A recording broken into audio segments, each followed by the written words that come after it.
Oh, no, I just want to come out of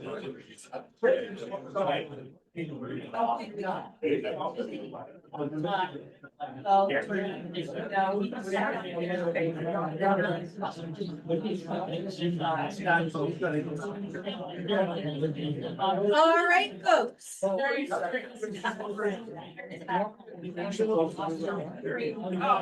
it's fine. I can't. I have a commanding voice. I'm a coach. Able to do things.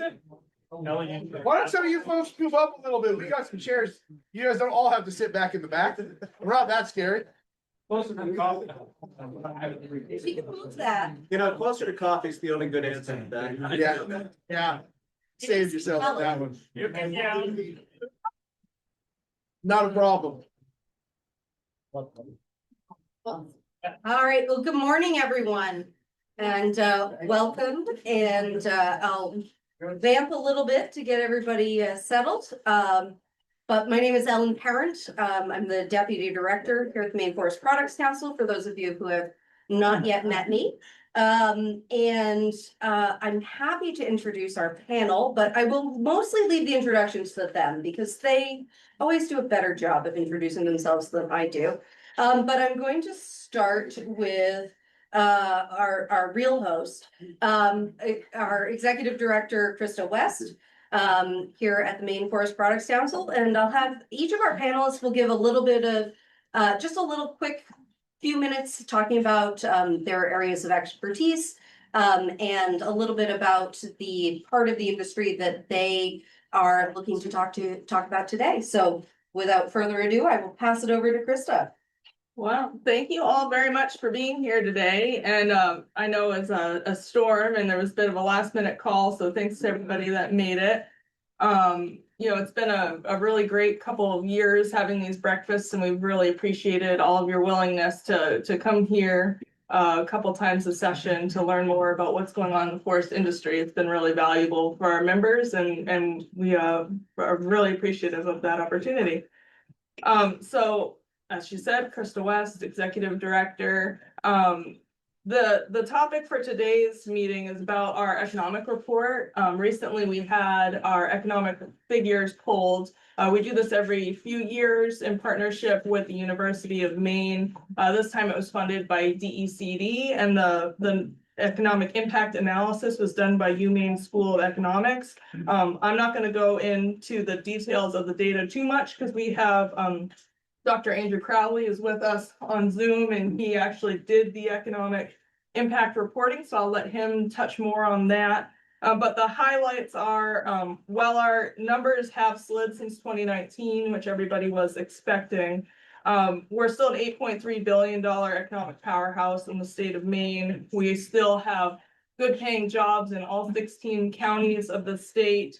And that this report was really pulled during a difficult time, not just for our industry, but for the state as a whole. We had a global pandemic. We had multiple 100-year storm events. We've had, record inflation and really unsettled global and domestic markets for all things made out of wood at the same time. So it's been a challenge, but even during all this chaos, Maine Forest Products Council members have invested $1.5 billion into their operations in the state of Maine to help them become more efficient, to diversify what's being manufactured here, and to better prepare them for future markets. So with that, we're optimistic. We're hopeful for the future that we're going to be more resilient than we once were. We're not heavily dependent on one material with printing and writing paper like we were in the past. We have a lot more small and medium sized manufacturers coming in that are doing a diverse portfolio of goods made out of wood, and the businesses that have held on are really doing well now and investing. So that's all good signs for ahead. And with that, I'll let Dr. Crowley hop into the figures for you. The report's on the table. I didn't want to presume that you all wanted to take one with you, but if you would like one, by all means, they're on the table on the way out the door. It's also available on our website, so if you forget to take one and find yourself needing those numbers, please feel free to either reach out to us or go on our website. Thanks, Chris. Thanks, Krista. Thanks, Alan. It's always great to work with the Maine Forest Products Council. I've been involved in doing these reports for a while now. I'll give you some background. You can see the numbers that are right there, but as highlighted, this report was done at a pretty challenging time, both economically, but I'll say as an economist, some of the data is also a little bit challenging. I've been doing economic impact studies for about 18, 19 years now, and I think over a 5 year period when you're updating these things, rarely do you see so many things happening at once. But I think as highlighted there, the numbers indicate that the sector still is a very, very strong segment of Maine's economy. The 8.3 billion that was highlighted, that's both our direct and indirect economic impact. That is across both paper as well as other wood product manufacturing. And I think that number really highlights a period of, I would say, change compared to what we've seen before. But even with that change and the dynamic situation that we were facing, it remains very high. I think some of the other pieces that kind of tell a different story are the employment numbers.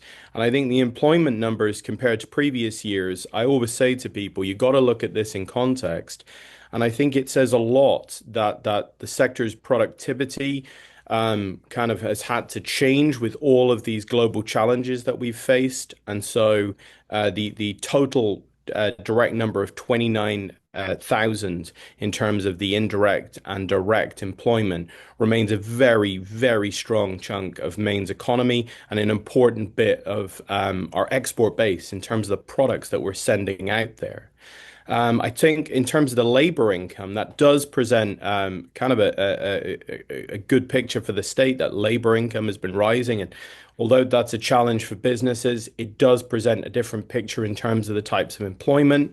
For the last 8 years in Maine, I know that particularly for this audience, recruiting people, getting workers has been challenging. It's been very difficult, not just in the forest product sector, but across the board. And so seeing these wage changes kind of occurring speaks to the fact that recruiting workers has been challenging. And I think at this time, being able to connect all of these together, the strong employment, the strong wage growth with the kind of stabilizing employment across the board, it does present a pretty positive picture for the state of Maine.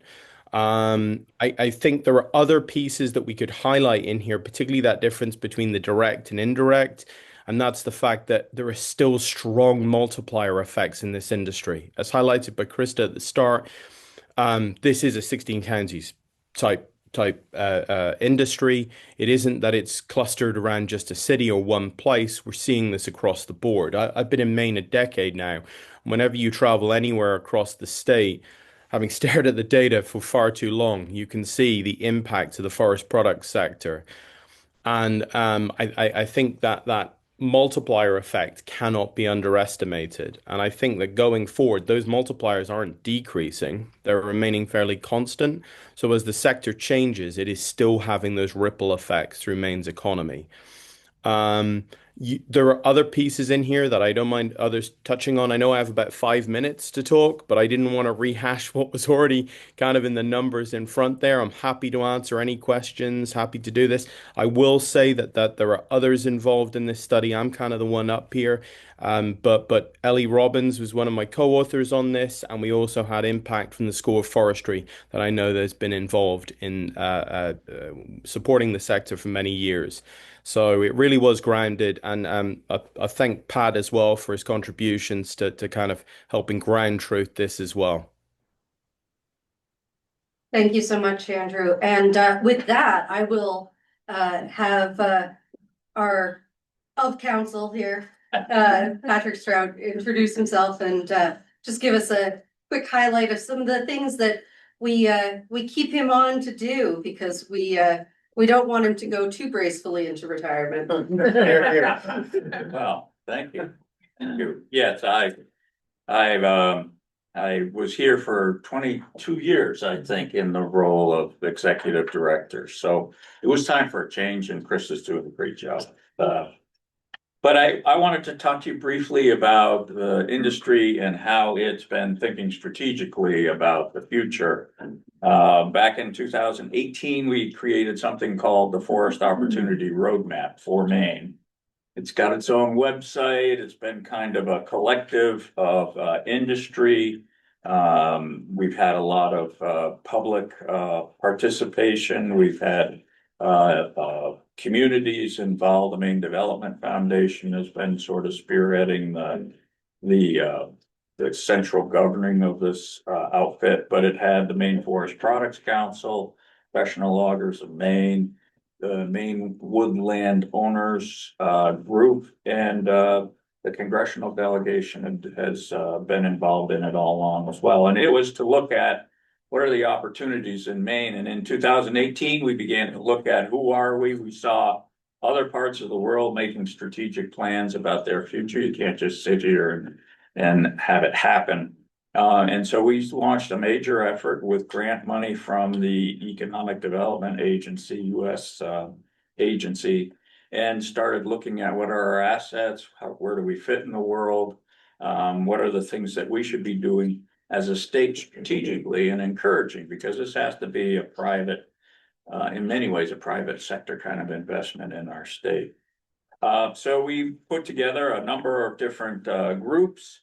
We had we gathered information on global markets, wood analysis, stakeholder analysis, emerging technologies. We did a lot of work on wood energy and transportation. And we spent several years working on this and putting together the information.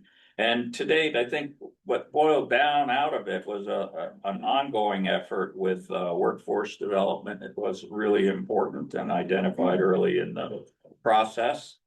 Market attraction, bringing new people into the state of Maine and new ideas, and emerging technologies for our partners with the university, and taking a look at what are the new technologies and industry technologies, and how do we create an environment that keep that going. And I think the effort's been successful. There's been actually a lot of, when you've got a Department of Economic Development with a virtual thermometer that says we need to find about 3 to 4 million tons of wood to replace some of the opportunities we've lost.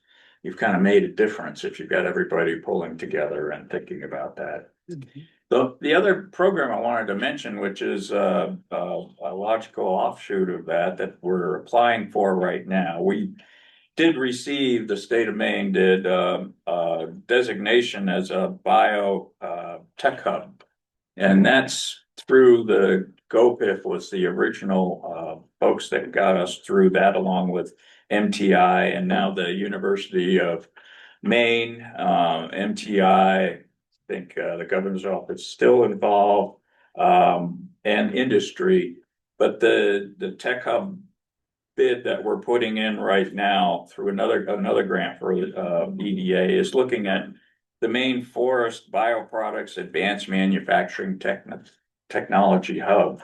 And that's saying that our future, we've got to take care of the businesses we have, but we've got to constantly be thinking about what are the new products in front of us, and how do we get those entrepreneurs focused and able to bring forward ideas that involve the use of wood and to be successful. And so this project is looking at commercialization barriers, and it's starting to look more specifically at manufacturing.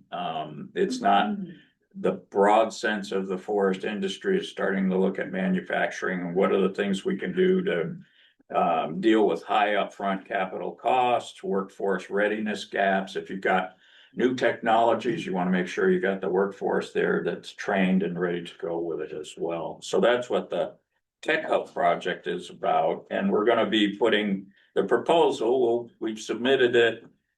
We got through round 1, through round 2, and there was an administration change. So a lot of language changes needed to take place.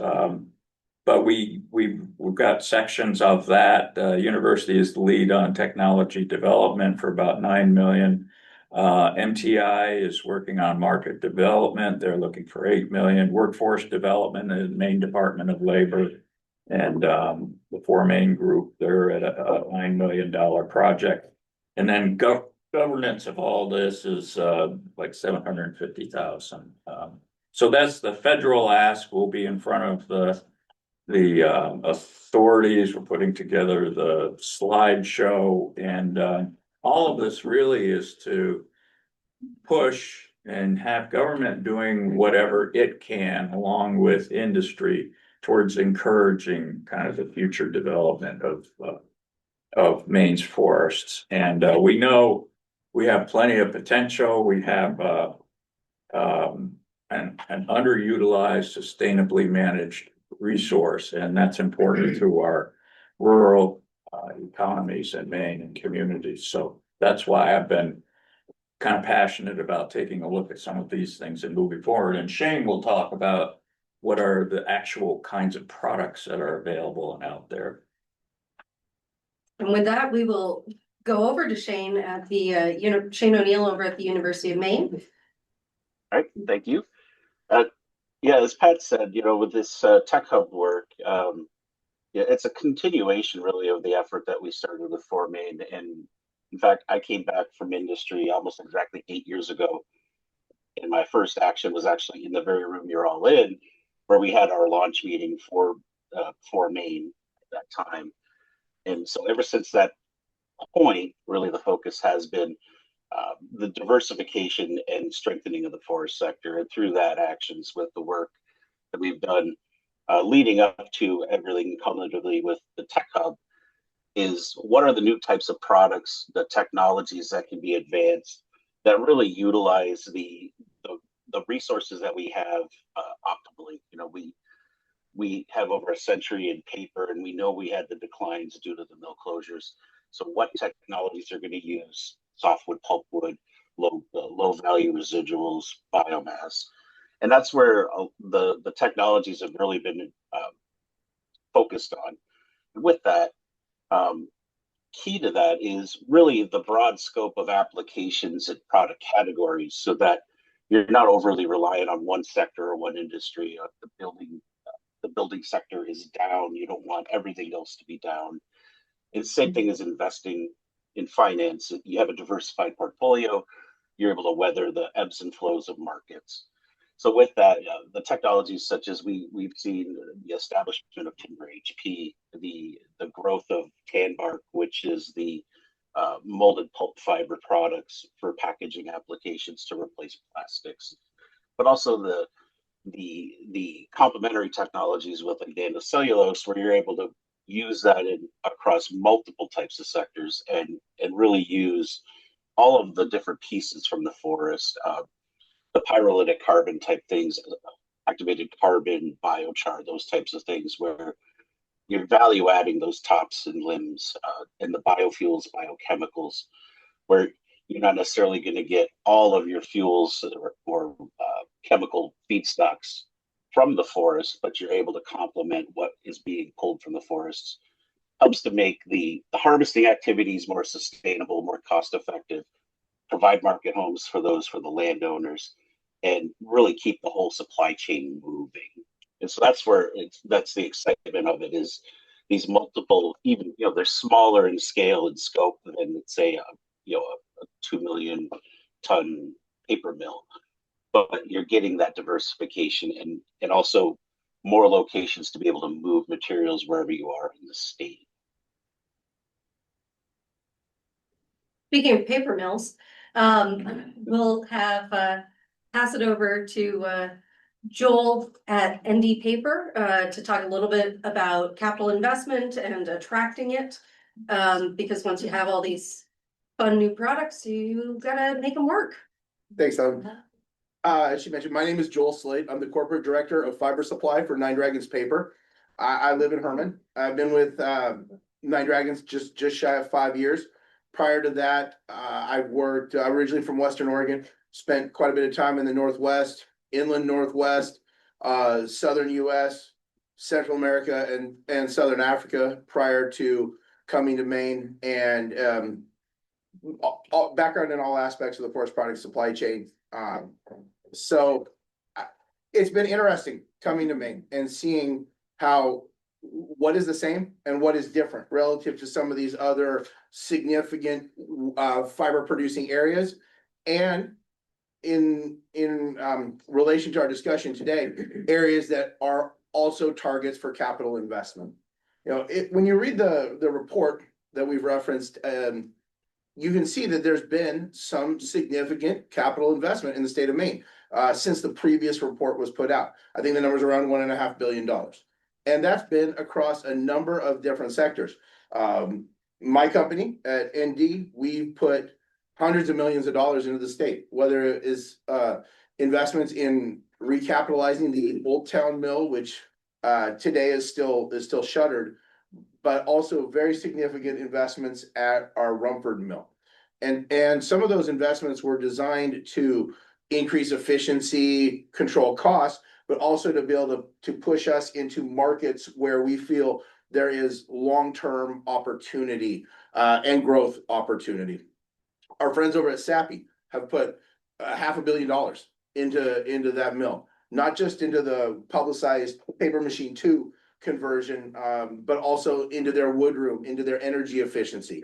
You know, some of our sawmills around the state have spent a lot of money on upgrading their milling capacity, improving their drying capacity and throughput, and also into their energy efficiency. Because as we know, and we'll touch on more a little bit, energy costs in the state of Maine are something that are of concern to all of us, whether it's personally at home or professionally in the workplace.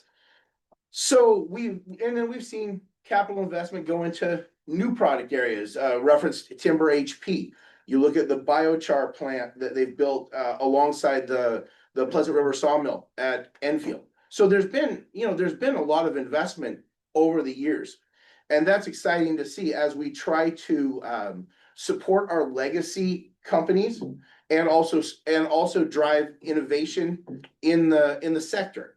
You know, I think Shane may have mentioned, you know, some of the new products and plants that are out there, but also, you know, that some of those are limited in scale at this point in time. Okay, so it's critical that we continue to support the industries that are large scale and can move the needle when it's talking about fiber consumption. Now, hopefully some of these other market segments and some of these other producers will continue to grow over time and increase the amount of fiber that they consume. But we want to make sure that as we talk about how do we drive capital investment in the state of Maine, we're not just supporting our new and emerging participants, but also our legacy participants and ensure that they have a place going forward. Okay, so some things that we think about when it comes to capital investment, and I'm speaking from a position because I'm normally one of the guys in the room that's making these decisions. And we look at a lot of things when we're talking about where to deploy capital. And you know, Maine is sitting with some of the highest quality fiber literally in the world. We have fantastic quality fiber here to do a lot of things with. Okay, we have a highly skilled professional workforce in the forest products industry, and that's at all levels. Whether you're talking about foresters, our friends at the university, or we're talking about mill workers and electrical and instrumentation specialists, pipe fitters, truck drivers, and logging equipment operators. We have highly skilled people. One of our problems is we don't have enough. And that's the reality of it. And in some of my talk today and the questions that I hope that you guys bring up, we're going to deal with reality. And we're going to talk about some topics that are going to be challenging to talk about, you know, as we look at the future for Maine's forest products industry. But so we got a lot of really good things going for us. Okay. Here's also something to think about. These capital investments, these are long-term investments. A lot of times 30-year horizons when we talk about, you know, whether it's sawmill equipment, paper machines, biomass power plants, all those, that's a long-term thing. And when I talk either internally or I talk to colleagues that are involved in the same decision-making process at other firms, there's 3 things that have come up every single time when it comes talking about making decisions about capital deployment. And those 3 things are, number one is regulatory uncertainty. Okay, and that's something that I think some of us in the room can take to heart on this one.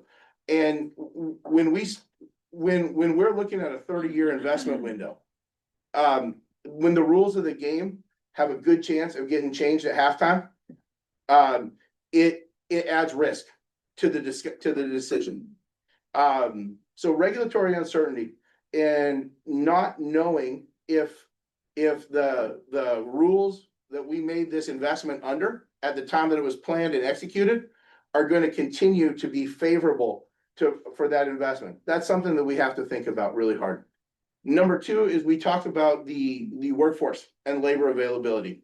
You know, Pat alluded to some of the things that are going on out there with the workforce development, and there's a lot of great efforts across the industry and across the state at workforce development. And that's you look at some of the things that are going on at our technical centers, like UTC in Bangor or Region 9 in Rumford, or some of these, there's some great things that are preparing our young people for careers in this industry that are everything from mill workers to skilled tradesmen to professionals. That's really, really exciting. Some of the things like the logging equipment operator program and some of the CDL program that I know some of you in the room have been responsible for supporting.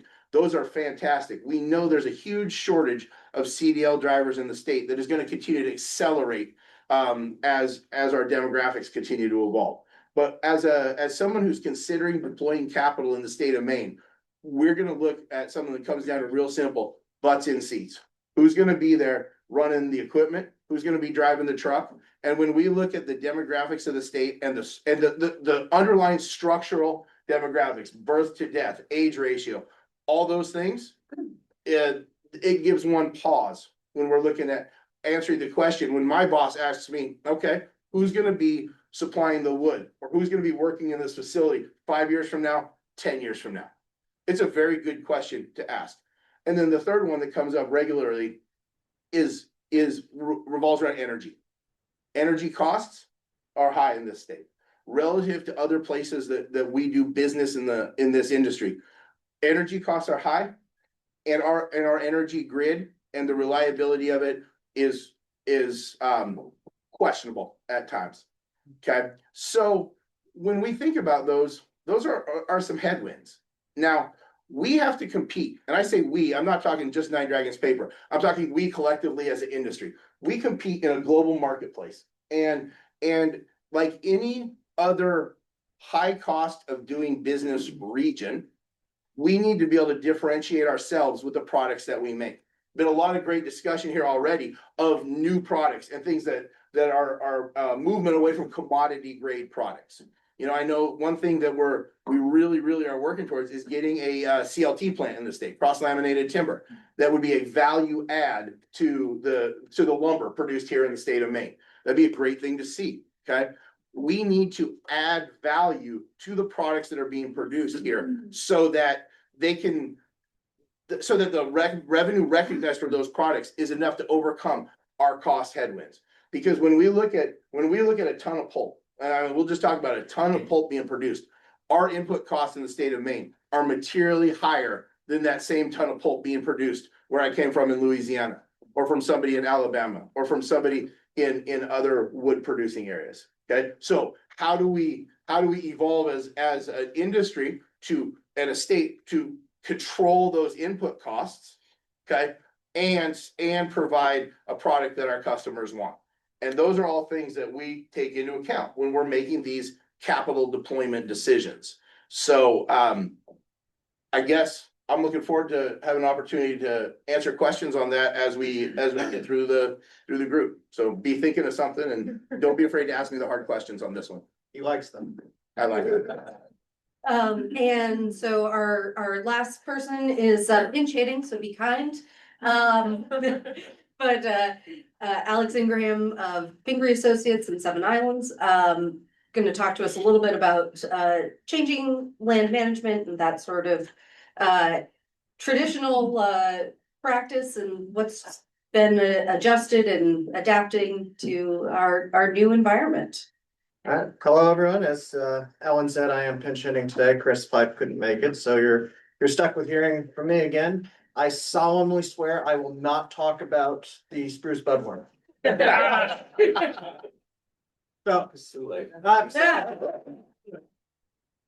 So, in my day job, I run a 8th-generation family business that has owned timberland here in Maine since the mid 1800s. So we have seen a lot of industry change. When our family business started, pine was the big hot product.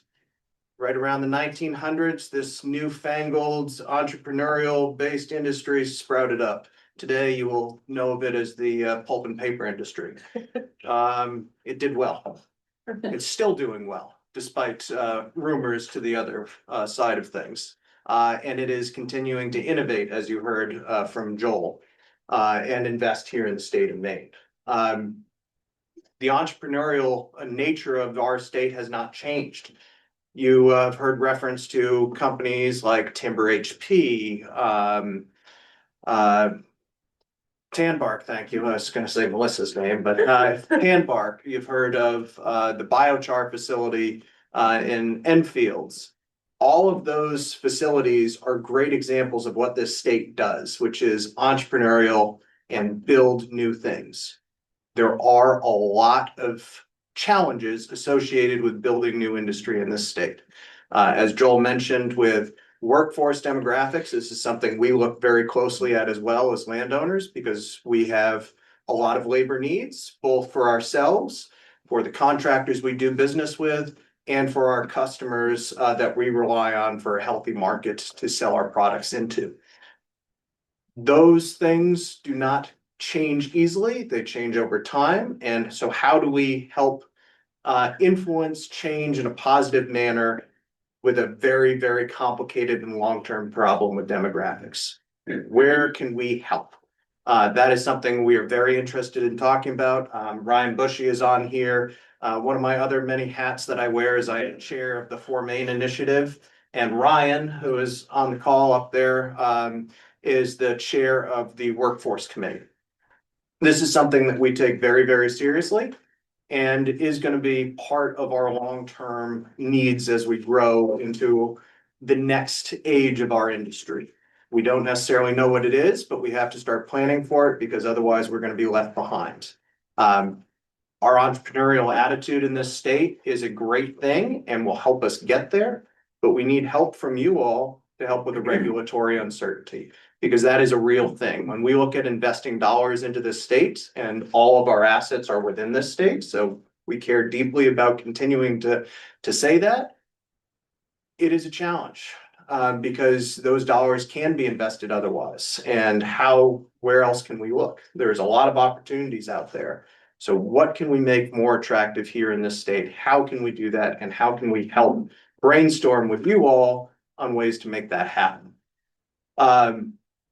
Looking at the energy side of things. So besides being landowners, we also own a hardwood sawmill and a hardwood chip plant that occasionally does softwood. We like to say that it's a hardwood chip mill with a slight softwood problem. And it is a production facility that historically actually ran all the chips for Old Town from northern Maine. And so we've had to adapt dramatically over the last 20 years of owning that facility. Stunning that it's 20 years that we've owned that facility now. And so things change, things evolve, but we need to stay focused on what the future looks like. When we plant a tree, we don't expect to finally harvest that for another 45 years at the fastest. Some of our species, like cedar, take 120 years to reach maturity. This is not a fast game from a landowner perspective. Joel plans in 30-year timeframes. We plan in 80 to 120. So when we're planting a tree, we're planting a tree that is not going to be seen for 2 generations. Think about that a little bit. What we're making that investment in, we will not see a monetary benefit in it for 2 generations. This is a long-term commitment to this state. And we want to be successful here. We want the state of Maine to be successful, because we've been here for a long, long time, and we want to see ourselves here long into the future. I know there's other family businesses, there's other companies in this state that have been here longer than us. and have a great history. And there's a ton of opportunity here. What we can't do is waste time, because time is precious. And we need to figure out creative solutions, deal with really challenging problems that Joel has highlighted, what I would say are probably my top three as well. And there's some really good things that are happening here, so let's not lose sight of that. But let's also try to make these small adjustments that can ease the uncertainty, that can ease the tension in housing and our long-term demographic issues, that can ease the tension in energy costs that we're all dealing with.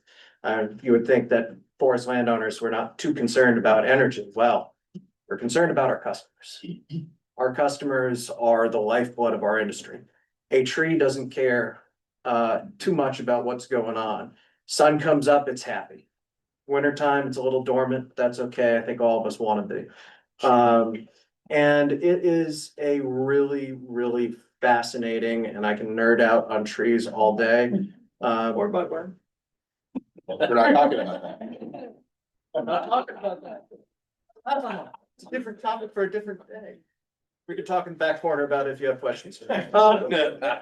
But overall, what we do, and in the simplest of terms in our forest land, because I've talked more about what we're not doing, is we manage light and water. And we have healthy forests provide a whole host of benefits, but they need something. They need healthy markets. And with that, you get a bunch of co-benefits, which is clean air, clean water, wildlife, and in this state, a great recreational history. All of those things play into what the forest industry is, will become, and will evolve. So we just need to maintain focus on the problems, how we can deal with them, how we can help you all deal with creative solutions to them. But let's not kid around. There are some very, very large problems, and they are by no means insurmountable.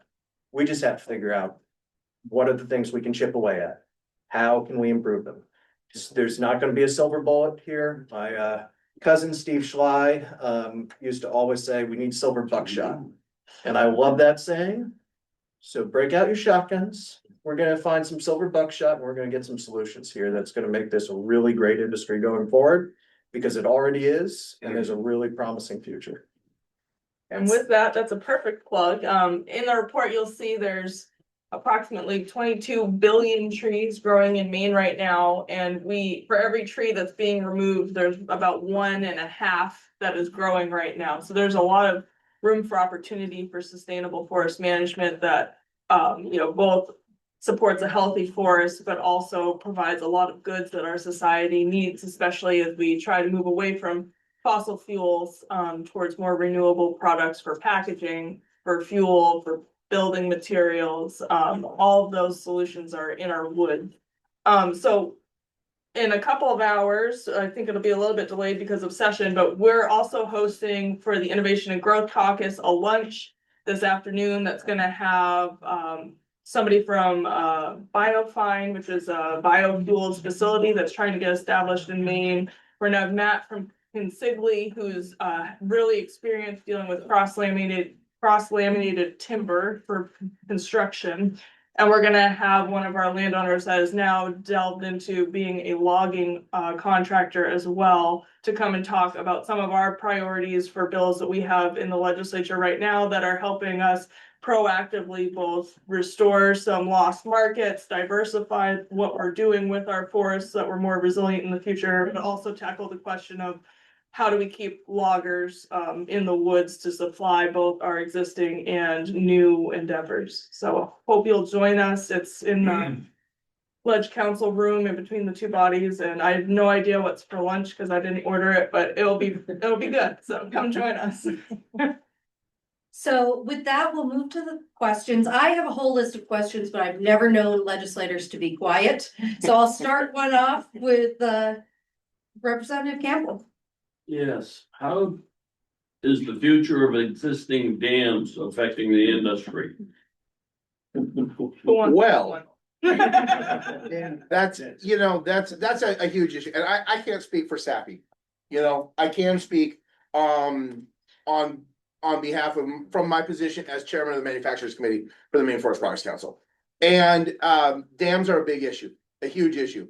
Again, regulatory certainty. Why though? Why? Yeah. Because one, it's a steady source of base load power, low cost base load power, okay? Two, based on the information I've received from my colleagues over at SAPI, the impoundment of the Shawmut Dam specifically is critical for their processes at that mill, both in terms of water intake and water discharge. And as of today, there are no feasible engineering solutions that have been developed to replace the water volume that is required for them to operate the Somerset paper mill. And so I guess from so I'm gonna move beyond that specific facility, because I think you guys can find out about that. There's been a lot of that in the news, and my friends at SAPI can certainly speak to that much more effectively than I can. What we can talk about is how the role that dams play in providing stable, predictable, low-cost base load power. That's a huge deal. And given the volatility of our power costs here, for all the reasons we're familiar with, the more steady base load power we have, the more comfortable we are as facility operators about the viability of our businesses. Scott. The question is on the dams, what's being done? Because, we're running out of time. Well, Yeah. but they're buying it this March, and their proposal is 7 to 10 years to tear it down. Yeah, So, there's letters been sent out, Susan Collins and Golden had sent letters to FERC. And it was supposed to be in by January 10th. Apparently the governor and Angus Ken put in the day after, so it didn't count because it doesn't get in. There's a cutoff time. So they didn't help. So what can you do, or what can our team do that you're talking about to get the message across to FERC saying we cannot tear these dams down? I just want to add one thing before, because I think maybe some of the other people on the panel can speak to that more effectively than I can. Now I'm going to speak from the Nine Dragons perspective about how important the Sappi mill is. Okay, you would think, hey, they're our competitor. Why would we want them to be successful? In the state of Maine, most suppliers, whether you're talking about landowners like Seven Islands or sawmills that are providing residual chips, or loggers that are delivering wood, deliver to multiple markets. And there's an amount of critical mass that is required, diversity of markets, and also in terms of just enough outlet for the products. If Sappi disappears because they can't find an engineering solution, there's going to be a massive domino effect from that. So I want us to keep that in mind, that the health of that facility is kind of like the keystone in a bridge. That's our biggest facility in the state of Maine. That if that goes, a lot of other dominoes fall. So As far as what you can do, Scott, so right now the comment period is closed with FERC, as you alluded to. That is on the transfer, whether or not to transfer the ownership of the dams. The next public comment opportunity won't be for years down the road, because right now what's happening is, Sappi and TNC and others are working together to try to identify what the future of that dam and the rest of them below it are, and what the timeline is, and trying to figure out a solution that works. From my understanding, TNC is not going to move forward with applying to decommission the Shawmut Dam until there is agreement between all parties that they've found a solution that's going to work. I hope that that's the case. I think that they've been fairly upfront and straightforward through this whole process. So I'm going to take them at their word that that's what's going to happen. My concern is that the longer it takes to meet that point of agreement where there's a solution that works for everybody's objectives, the more uncertainty there is in the entire industry. Are people running chip plants that supply Sappi gonna upgrade their equipment now, or are they gonna wait and see what happens with that dam? Or logging contractors gonna buy new equipment now when they're gonna eat the cost and lose their market? Or are they gonna hold off? We've had $1.5 billion of investment over the last 6 years, and we really need that level of investment to continue so that our industry is modern, it's efficient, and that requires certainty. So this is ironically, at our annual meeting in September, we gave SAPI an award as recognizing it's $1 billion over the last 10 years they've put in that facility, with plans to rebuild paper machine number 3 within the next few years. That also, are they gonna do that while they don't know what's going on with Shawmut? Probably not. The level of investment that they've made in that facility isn't just guaranteeing that there's gonna be jobs in a market there for this generation. As the mill manager says, that level of investment is ensuring that his grandchildren are gonna have a future at SAPI Somerset. But it requires a solution to that dam. So I hope that they can find whatever the plan is gonna be soon, so that people continue to feel comfortable investing their money in our industry. That's the largest wood buyer for low grade pulp from here to Pennsylvania. They're very, very important. So as of right now, there's nothing that we can do other than wait for those two parties to figure out what the next steps are. I think you put a lot of trust in that. I don't see another choice, Scott. Yeah, right now, that's our option. That's just reality. All right, got a few here. Representative Julia was first. No, go ahead, Jeff. Thanks. Let's pivot from dams and talk about broader case of regulatory uncertainty. If you've mentioned regulatory uncertainty. Interestingly, as you look out through here, there's a lot of people in this room that can impact regulatory uncertainty. So I think it's real important to talk about that, because that seems to be the number one issue. One of the things that we're talking about right now in appropriations about regulatory uncertainty is the BETTER program, the removal of that. The administration's idea is, well, we gave you Dirigo that replaces that. Well, no, Dirigo replace the pine tree incentive program. BETTER is a different program. Now they're saying, okay, well, you can move the BETTER into Betty and everybody's happy, and theoretically that works, but practicality it doesn't work. Besides that, regulatory uncertainty with respect to that important program, I know with ND Paper, that's $250,000 to SAPI, it's nearly $1 million, and even more important, even a larger number is Hannaford. It's about $2 million a year. So that regulatory uncertainty, but what other pieces can we work on for you that will help you be more certain about the regulatory environment in the state of Maine? I think it goes beyond even just from a legislative standpoint. I'll use an example that I've heard thrown about in internal discussions when we've had, and that was the whole situation regarding the CMP corridor. And that was something that, had gone through the regulatory process and then went back to the initiative process.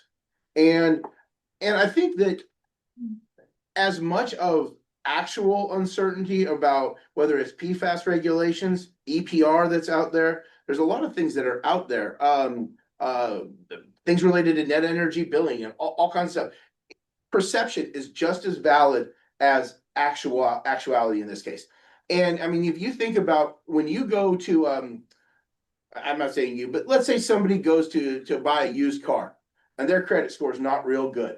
And that lender looks at it and has that hunch that I'm not sure if I should lend to this person or not. They're going to jack up the interest rate if they do make a loan. Okay.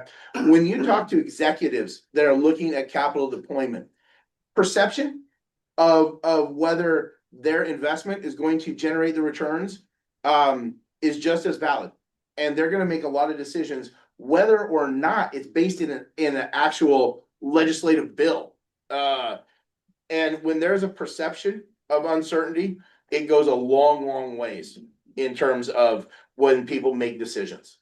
So, but everything you're talking, we whether it is about how are we going to handle PFAS going forward? How are we going to handle? Are we going to get a tax incentive when we invest in this facility, that's gonna get taken away from us at some point. Those are all troubling. But I would like to hear what some of the other folks on the panel have to say about this. I've got two specific relevant issues that are before the legislature, both in Representative Campbell's committee right now. The first one is a bill that would prohibit any expansion of landfills in Yeah. any wetland. That's right. For it's targeting Juniper Ridge landfill, but the way that the bill was introduced, it would broadly limit anybody who operates a landfill from expanding into any wetland for any reason.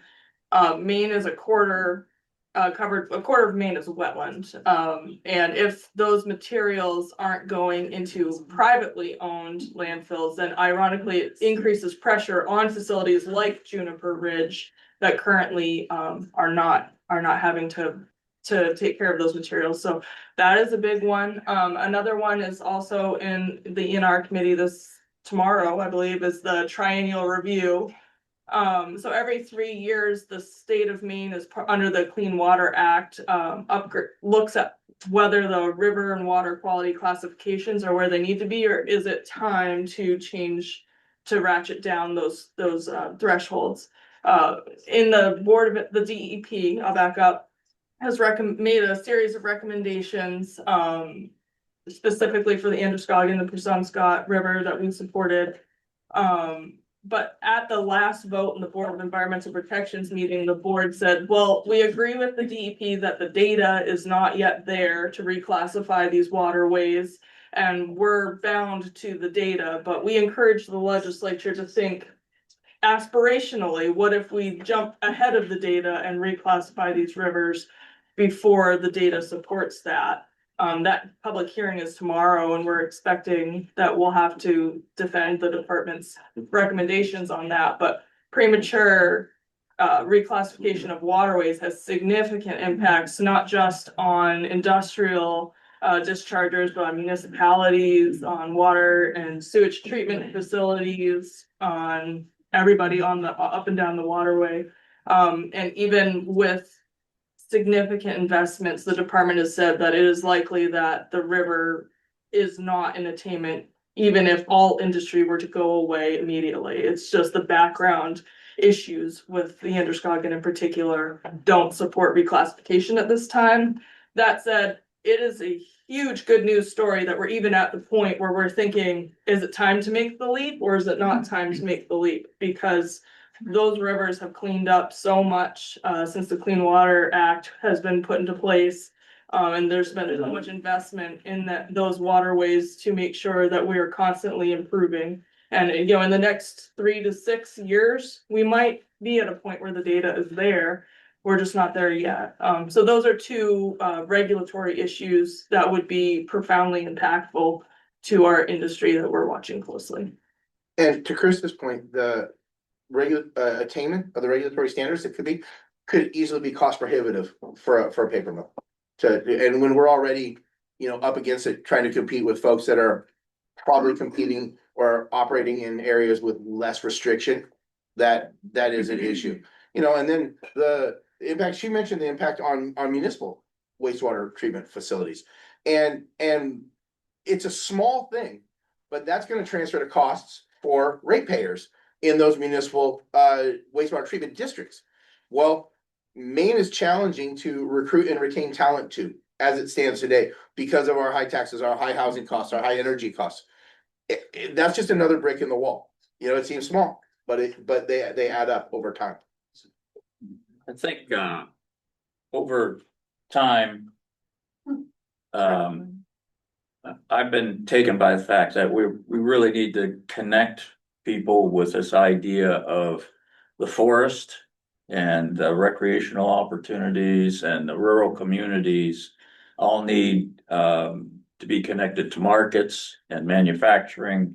And so the state really needs to have a better understanding of what manufacturing is and what's needed to support it. And you can have many wonderful things happening in the forest as a result of market stewardship and the operation of modern progressive facilities. So there's a nice story to all of this. It's just a matter of everybody understanding it and seeing how it fits together. And that's what Crystal spent a lot of time And the on. last thing I'll add, to your question is not necessarily on the regulation side, but also on some of the positive things that this state can do, which is all the various programs that it offers as incentives. Programs are great. We have too many of them. Condense them. You go to like the governor of Georgia or South Carolina or Arkansas, they can compete against each other for bringing industry into their states, bringing new people, new businesses, because they have a streamlined system of incentives that they can say, we can give you $100 million to make sure you come to our state and are successful. We have to piecemeal like 20 different programs in together to make it work. It is challenging for someone in our government, whether it's the governor, whether it's the DECD, whether it is, you name it, to say, well, we can give you this. It's, well, this program can do this can do this can do this. Stop stacking cards, condense, and say, we can do this. Yep. Hard stop, here is the offer. Right now, that is not something that you can do. It's you go to these 20 different programs and maybe you can piecemeal together a solution. Or that company can go to a state like South Carolina, who is just gonna be like, oh yeah, we can do that. Here's $100 million. I'm not saying $100 million, just a big round figure. Sounds nice, we love it. But I think we could attract a lot more businesses because of the resources we have, the high quality people that we have. But we need to make it easier because it is too difficult right now. And that's not a regulatory uncertainty thing, but it's not a certainty thing. It's not something like we should be selling Maine to folks. We have a great state. Let's make it a little less difficult. Did I see Representative Caruso had a question? I had one. Oh, I'm sorry. Yeah, can you guys comment on the train yard closing in Waterville and what that might have for an impact on Potomac and Sappy? It's closing in May, I believe. We'll have to get back to you on that one. Neither Sappy or Potomac are in the room, so I'm not sure. First I'm hearing of it. Yep. Yeah, but I definitely will, Thank you. we'll find out more. Yeah. Get back with you on that one. But they're not, okay, they're not closing. All the employees except for 3 to 5 are leaving, but the traffic of. I believe they're decommissioning the stop according to the people there that I talked to, but for point of, to be clear. We'll find out. Yeah, awesome. Yeah. I'd love to know. Thank you. Well, we're past that discussion. It's okay. So I think I saw Representative Bronx and then, oh, good. I just had a question for Shane. I'm just curious. I haven't heard much lately about the pulp that they were using, testing out as a fire retardant. And I was just curious how that's coming along and whether you are planning on investing and kind of making that a bigger thing, because it seems sort of like a miracle. Yeah, and that was the nanocellulose makes it into a gel for fire suppression. There's been work advancing it, and it's at the point now where it's getting on board the different types of manufacturing processes that are used in fire suppression. Because there's, like the canisters you see in the hallway, and then there's the tankers like they use for firefighting. They all have different kind of performance dynamics. So that researcher is actually working with those different types of technologies on what's optimal, what can work. It's not as simple because it's a thicker material. It's not just like water. So there's like limitations and engineering things that they have to address about pumping and slurries. They actually had put forward a CDS request, but it didn't make it into the final federal legislation. So that was to help accelerate that. It's part of the game. Is you get the funding where you can to move things forward, but it's still an ongoing work.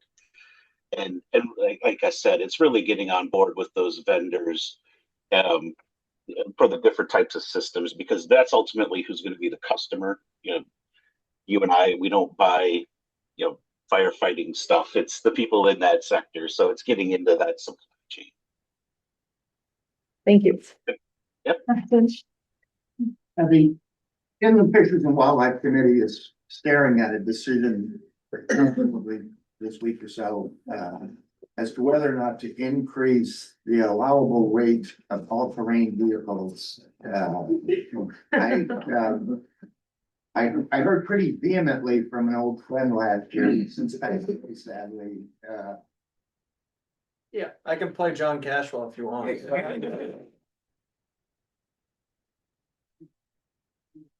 You know, it's been a whole hour. it hits, the outdoor community, against the, particularly the large landholding, I think, community, and I'm looking for, as a member of that committee, a little guidance on,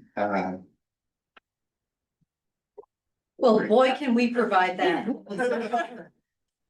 Whole hour since I've had to rant about oversized ATVs. First of all, thank you very much for your support last week on the minority report that Senator Garin brought forward. That's something that we think is really important. So part of the confusion, I guess, for us is that last session, there were 2 bills submitted that would increase the allowable size of oversized ATVs. The committee decided to kill one, carry one over as a vehicle to allow time for the 1308 stakeholder group to look at both the size of ATVs, but also the question of how they're impacting access as a whole for all recreators.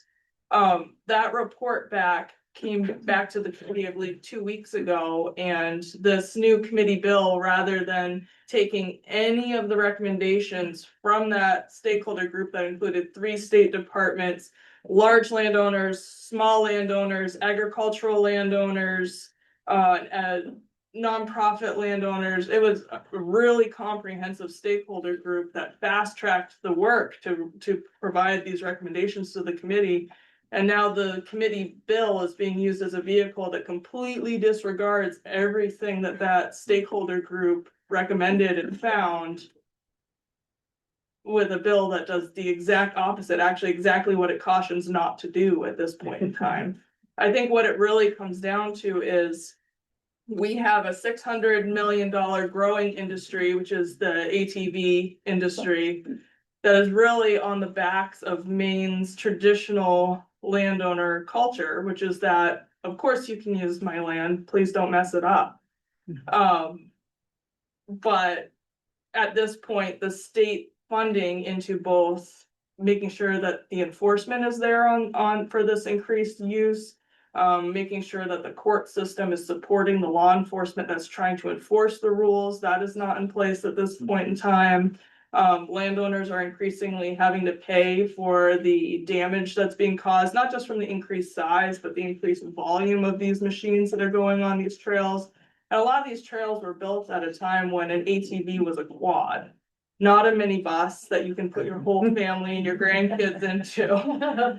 Things have changed, but our model of how we're supporting landowners, law enforcement has not evolved alongside it. So it's causing a lot of friction at this point, not just with our members, Maine Woodland Owners, which represents small landowners of all sizes all across the state, is very concerned. You know, I started a petition like 4 days ago on the amendment before I knew about this new bill to say, do you support the minority report that you're on, Representative, that brings the conversation of the resources that are needed to support this industry into the conversation of the size of the vehicles. And at this point, we have NGOs, we have large landowners, we have small landowners, we have motorized clubs up and down the state that are signing on saying, please don't do this right now. have you done a head count? It's up to 100, and I just started this petition 4 days ago. And the petition does what? it's supporting the minority report that you're on. I would have framed it different had I known that the, an act to improve Maine's inland fisheries and wildlife had anything at all to do with ATVs. That was a surprise to us. It's, I'm been watching from afar, but it is, Well, even me encouraging no. Yeah. just a terrible situation to be, challenging one another to a duel on this issue, because there are no winners. If, we don't have ATVs in the North Main woods, that's 3 million acres. There's some landowners that don't allow them now. Close to 1 million acres, that's what's gonna happen, and then that won't stop.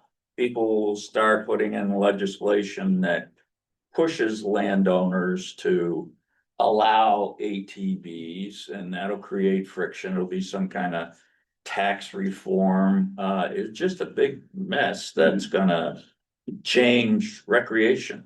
Yeah, so I'll speak briefly on this because we are one of the landowners that do not, have not, will not allow ATVs on our land. This is our stance since day one.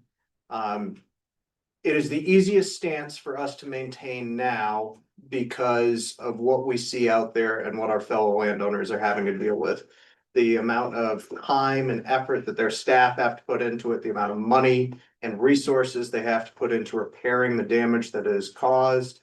It is so challenging to deal with that when there are great ATVers out there that respect the privilege that they have to use land that is not theirs. One bad apple spoils a bunch.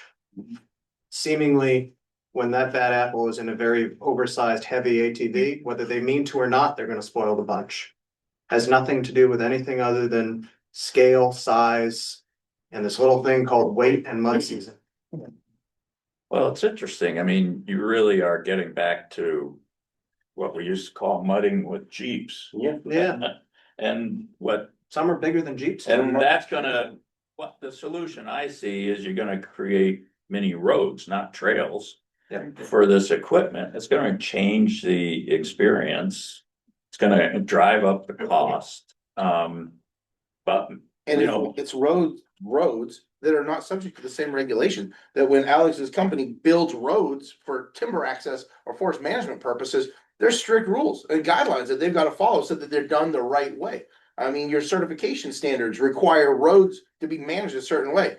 ATV trails are being put in by folks that are not subject to that same guidelines. And the easy answer is none. Yeah. We're not gonna do it, that has significant impacts on our rural economy in some of these towns that are very dependent on that recreational traffic. So, there is a tolerance for it if it's on a state trail, and we spoke a lot in the past about maintaining a limit on the size and weight. But all the manufacturers just aren't paying any attention to that, so we have air conditioning units and longer, and they're fun, I have a trail going. We're in heating unit season this year. Yeah. the time and a place for that. Yeah. But I think as a forest products industry, forest landowners, our lands are not the time or place for these vehicles. The impact's not acceptable. Like you said, Joel, perception is a huge part of this. Mhm. And from the landowner standpoint, the enforcement is a huge issue because one person goes out there and creates a bunch of damage. We've caught people red-handed, blatantly, unapologetically breaking the rules. And nothing against the warden service of those folks, they've done a great job, but the judicial has no concern. It's small beans, so it gets pushed out the door. And that happens once or twice. Landowners are just gonna close the door because the perception is nobody's gonna back us up. Yeah, and I think an important thing is the impact that it has on our landowners when it comes to their environmental sustainability. Okay, each landowner in Maine has committed to following guidelines that ensure the environmental sustainability of their land base. And a huge part of that is water quality. Okay, these are, so these guidelines impact how these landowners conduct their harvesting, their roads, their silviculture operations. So they protect that water quality. Something that is unauthorized or is unmanaged goes and does that. There's a finding during an audit, and now it's an issue. And it can be a very big issue. And generally those landowners are the ones that are on the hook for the remediation and the financial impact of that. And I know for us now, I mean, ND Paper doesn't own timberlands per se, but we own these isolated parcels that are widely used by rural recreation enthusiasts. And we're also at the point where we're not gonna allow anybody to use that land for that. And it's certification is something that we care deeply about. We're the longest dual certified landowner in the country for over 25 years with both certifications, FSC and SFI. And it is something that if there is any water quality issue, anything discovered on an audit, it is immediately noted. If it's really bad or even moderately bad, there will be a corrective action. We, as our company, undergo even more scrutiny because we're part of outcomes-based forestry. And so we have welcomed additional review on our land base. And so it's part of the reason why I'm actually really happy that we don't have to deal with this situation, because it would be a lot more of a problem for us because it's something that's outside of our control. And our one control point is no. It will become other landowners' control points. They will just start saying no. Does that answer that? Yeah. We're pretty passionate about this across the board. I add a perspective for those of us who've been around long enough to understand or to remember the establishment of the Appalachian Trail here in Maine. There were decades in which the trail people actively worked with landowners in a very cooperative manner. And the landowner might say, this is our harvesting plan for the next couple of years. Maybe we ought to move the trail. And that happened cooperatively. But there came a time when some landowners were fearful that it was going to become a permanent restriction. And they said, no, we don't want you on our land at all. Because it was, their fear was that it was going to become a permanent federally regulated property. And that is exactly what's happened to the Appalachian Trail. Even though the Appalachian Trail has been mandated that they cannot expand, the Appalachian Trail Club can. So they are out there acquiring additional lands next to the Appalachian Trail to continue to expand that footprint. I think there's a very real likelihood that a lot of landowners are going to say, the heck with this, I'm not going to run the risk, you're cut off. Even if the state subsidized trails, which is a good thing, could get cut off. So then we're back to, well, what do the state-owned properties allow? Which then puts all the pressure on the state-owned properties. Well said, very well said. All right, well, we are thoroughly over time.